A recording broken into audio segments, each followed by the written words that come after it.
I recently finished reading daily, one chapter a day, 26 chapters, I believe, total in this really fun murder mystery book by Leonie Swann.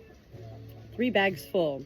A novel, a murder mystery, where the Good Shepherd is murdered with a spade and his flock of sheep et al. Set out to solve their Good Shepherd's murder.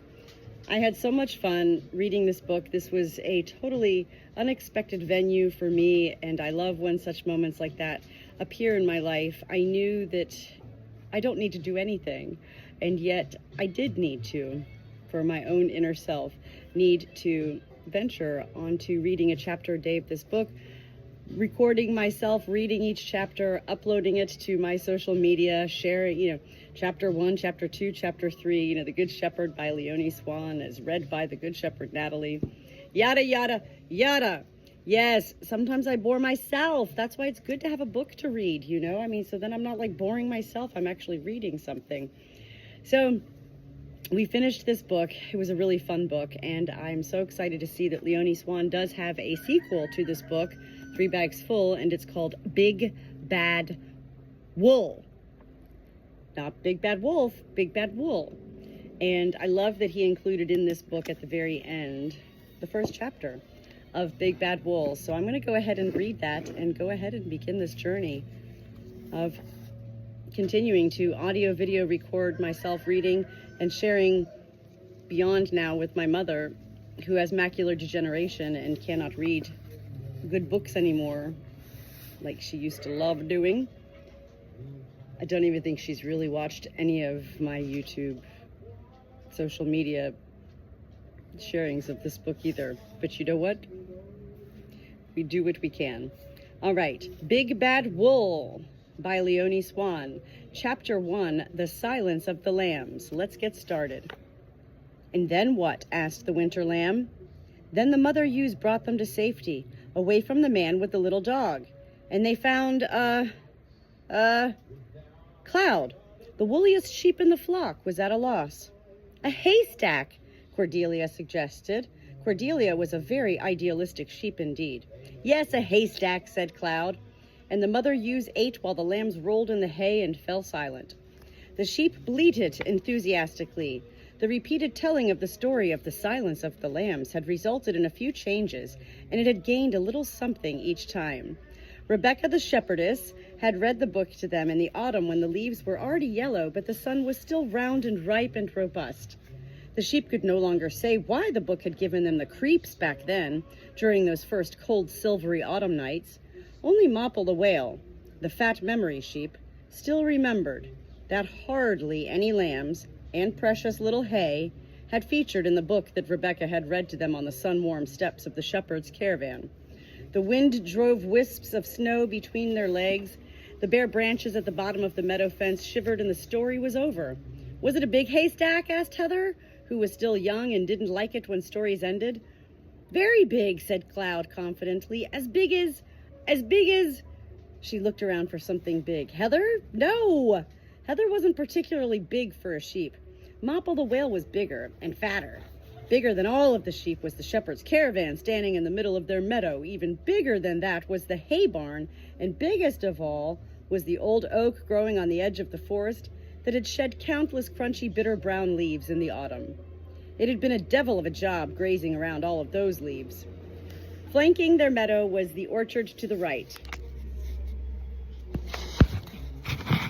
I don't know why I just wanted to switch my phone here. Hold on. Pause. Hold on. This is me, Natalie. I gotta take a break. I got a lot going on here.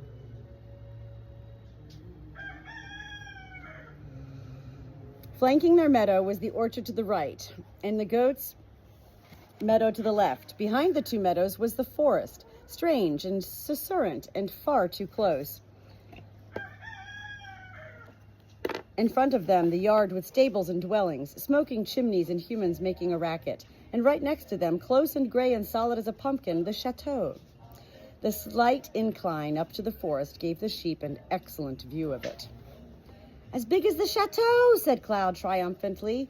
The sheep marveled at the size of the chateau. It had a pointy tower and lots of windows and blocked the sun far too early each evening. A haystack would have made a welcome change. Something made a bang. The sheep gave a start.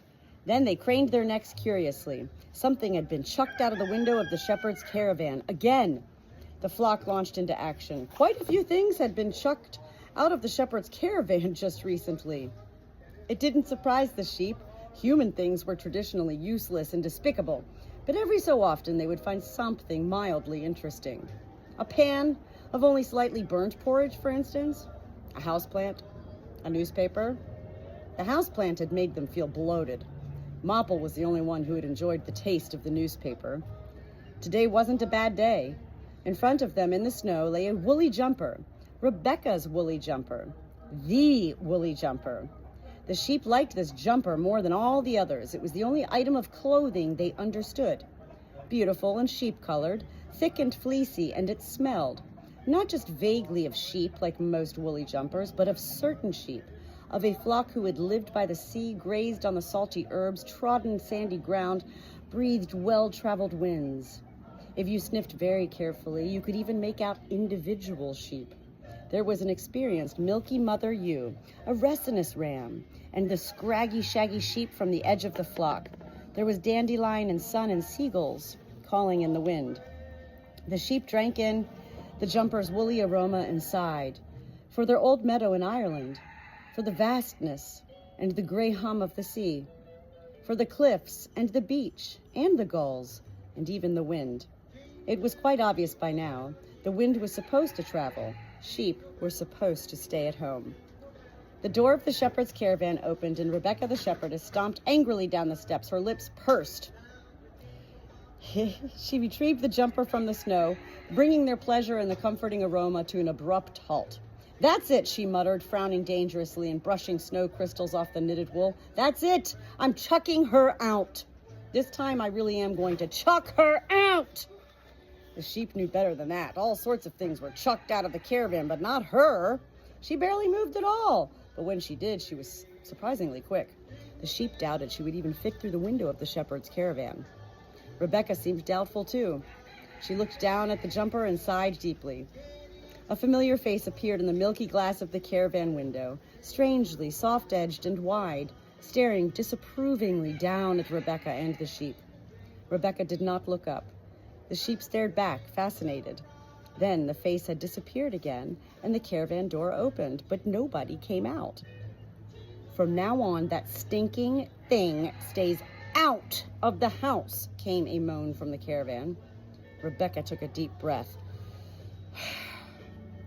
"It's not a house, Mum," she said in a perilously quiet voice, "and it's definitely not your house. It's a caravan, my caravan.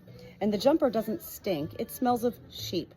That's normal when it gets wet. Sheep smell like sheep when they get wet as well. Sheep always smell like sheep." "Exactly," Maud bleated. "Exactly," the other sheep bleated. Maud had the best nose in the whole flock. She was well versed in smells. An icy silence drifted out of the shepherd's caravan. "And they don't stink," Rebecca hissed. "The only thing that stinks around here are your—" She broke off, sighing again. "Little bottles," Heather bleated. "And the goats," Maud added for the sake of completeness. The sheep could sense the silence in the caravan condensing into a little dark cloud, and the cloud was thinking, "Who cares?" Mum shrieked. "I don't care if they smell of sheep. They can spend all the livelong day standing around smelling of sheep out there, but not in here. Sheep have no business being in here." Her voice softened. "Really, Becky, all I'm asking for is some basic hygiene." Hygiene didn't sound like a bad thing. A bit like fresh, green, gleaming grass. "Hygiene," the sheep bleated approvingly, all apart from Othello, the new jet-black lead ram. Othello had spent his younger years in a zoo where he'd seen, and above all smelled, a few hygienes from a distance, and knew that they were nothing to get excited about, not in the slightest. Rebecca lowered her hands, and a jumper sleeve that she'd only just lovingly cleaned landed back in the snow again. She looked lost, a bit like a young ram who didn't know whether to run away or attack. "Hey, guys! Attack!" Ramesses bleated. Ramesses was a young ram himself and usually plumped for running away. Rebecca lowered her head, crumpled the jumper to her chest, and puffed herself up. She wasn't particularly big, but she could make herself very big when she wanted to. This is my caravan and they're my sheep. And this is my jumper. And nobody here needs your permission to smell of sheep. And I don't need your advice. Dad left me all of this because he trusted me. And do you know what? I'm not making a bad job of it. The sheep could sense something in the caravan changing. The cloud expanded, getting clearer and wetter. Then it started to rain. Your father, Heather replied, whispered into Lane's ear. Your father, came a groan from the caravan. Great. Well done, Rebecca, muttered Rebecca. The shepherd's caravan sighed deeply. Then Mum appeared in the door. It didn't look like she was just standing there. It looked like she was stuck to the doorframe like a rather elegant slug, neat and brown and gleaming. Water was running out of her eyes, blurring her face. The sheep looked at her, unsettled. By now the sheep were convinced that Mum had brought the rain, in her ocean blue handbag perhaps, or maybe in her little shiny metal case, possibly even in the pockets of her immaculate coat. The rain had been her ally when she had knocked on the door of the shepherd's caravan, the rain and homemade sloe gin. Rebecca had opened the door and Mum's words had begun to patter down. Longing, daughter, what sort of backwater was this? From now on I'm only flying first class, daughter. Worried, only for the holidays. You look thin, and I brought you some sloe gin. Rebecca's arms had dropped. Mom! It hadn't exactly sounded welcoming, but Mum in the rain had stayed all the same. It hadn't rained at all before that, not for the entire autumn. At most, a thundery shower that made the frogs in the chateau moat croak with delight. That was it. From then on, there was nothing but rain. It dripped in the hay barn. The ground was muddy and slippery, especially down at the feed trough. The concentrated feed tasted damp. The little stream on their meadow was now a brown torrent, and Mopple the whale had fallen in while hunting down a riverbank herb. Pantaray, said the goats at the fence. First it rained, then it snowed, then the sloe gin was chucked out of the window. It wasn't particularly slow. Some other things followed. Some of the banished items were fetched back into the caravan by Rebecca, some by Mum and some by nobody, and Mopple ate the newspaper, and that night he dreamed about a human with a fox's head. It was all connected somehow, but the sheep didn't know how. It's got nothing to do with Dad, Rebecca said softly this time, putting on the jumper. It's about you and me. You're a guest here, and I want you to act like a guest. That's all, okay? Okay, Mum sniveled, dabbing her eyes with a white cloth. Okay, the sheep bleated. They knew what was coming next. Cigarettes. Mum on the caravan steps. Rebecca a bit farther up the hill, leaning on the wardrobe that, for some unknown reason, resided under the old oak. Smoke and silence. The sheep were silent too, scraping in the snow, grazing damp winter grass, or at least acting as if they were. They were all waiting for something that was about to happen, something you might not be able to see but could definitely smell. There was a strange sheep on their meadow. He had been there before them, not on the sheep's meadow, but in the apple orchard and on the narrow strip of pasture between the meadow and the edge of the forest. Now he was in with them and spent day after day loitering about near the fence. Whenever Rebecca leaned on the wardrobe smoking, the strange ram froze. He didn't move a muscle, not an ear or an eyelash, not even the tip of his tail, but he smelled of purest, blindest panic. The whole thing made the sheep nervous. In general, the strange ram wasn't a fearful sheep. He wasn't scared of Tess, the old sheepdog who spent most of her time sleeping on the steps of the caravan. Nor was he afraid of Othello's 4 black horns. But he was scared of Rebecca when she leaned on the wardrobe smoking and looking out across the meadow. He was scared senseless. Finally, Rebecca stubbed out her cigarette, carefully put it in her pocket, and walked back down towards the shepherd's caravan. The strange ram relaxed and started muttering to himself. The other sheep waggled their ears and tails in an attempt to shake off the silence. The strange ram got on their nerves. He didn't really smell like a sheep, and what's more, he didn't look like a sheep either. More like a big, cumbersome, moss-covered stone. Miss Maple, the cleverest sheep in the flock, and maybe even the world, claimed he was a sheep all the same. A lonely sheep that nobody had shorn for years, with a great mass of stiff, felted gray wool on his back, and a story that nobody knew. He was amongst them, but not with them. He was running with a flock, but not their flock. Sometimes they got the feeling that the strange ram couldn't see them at all. He could see other sheep, though. Sheep that nobody else could see. Ghost sheep. Spirits. The real sheep didn't look at him, apart from Sir Richfield. I think it's a sheep, Richfield bleated excitedly.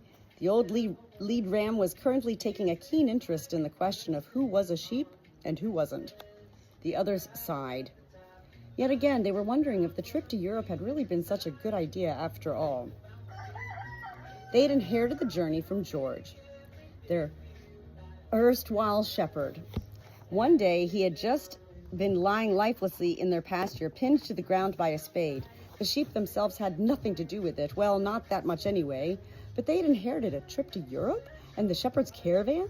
And along with it came Rebecca, George's daughter, who had to feed them and read aloud to them. It was in the will. But then there must have been some kind of mistake.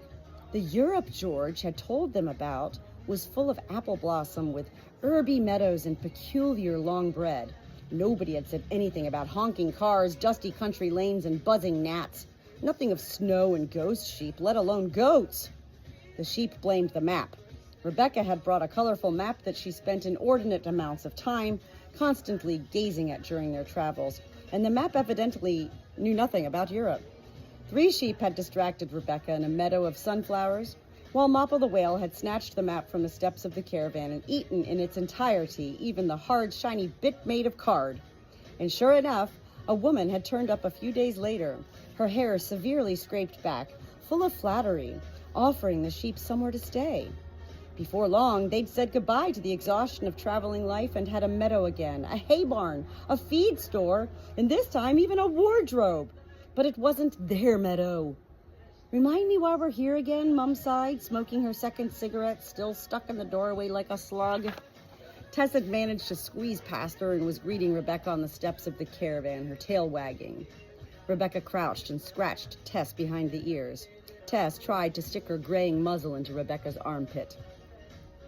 I'm here because the sheep need somewhere to overwinter, Rebecca said. She had already explained it 100 times, first to the sheep, then to Mum, sometimes to herself as well.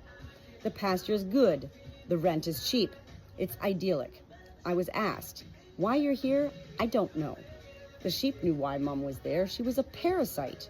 Rebecca had secretly told them once while she was giving them their hay. She acts like she's well-to-do, but she's broke. Hardly surprising, given her job. So, she throws together some slow gin and holes up here for weeks on end, just for the holidays? Pah! You'll see. I've got no idea how I'm going to get rid of her. Not through the caravan window, that was for sure. Mum blew smoke down at Rebecca and Tess, eyeing the chateau critically. We should get out of here. Look around you, darling. Look at this godforsaken place, not to mention all the nutters. Hortense is all right, Rebecca said. No style, said Mum with contempt. I thought French women were supposed to have style. What's the deal with the goat herder over there? He spends the whole day wandering through the forest and doesn't say a word when he walks past. It's just not normal. Have you noticed the way the others keep their distance from him? There must be a reason for it.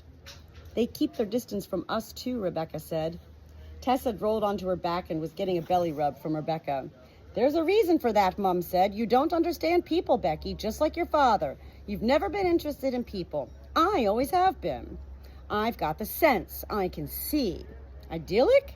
The cards say something quite different. The sheep cast meaningful glances at one another. Card things often said something different, like the shiny map made of card, until Mopple had eaten it. All of their problems have started with the map.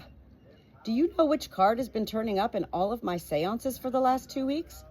Rebecca sighed, standing back up and stretching like a cat. The devil, the sheep bleated.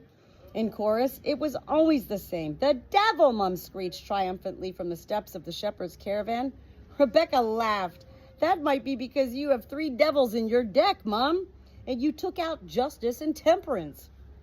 Tess did a doggy stretch and slipped past Mum's slippers back into the caravan.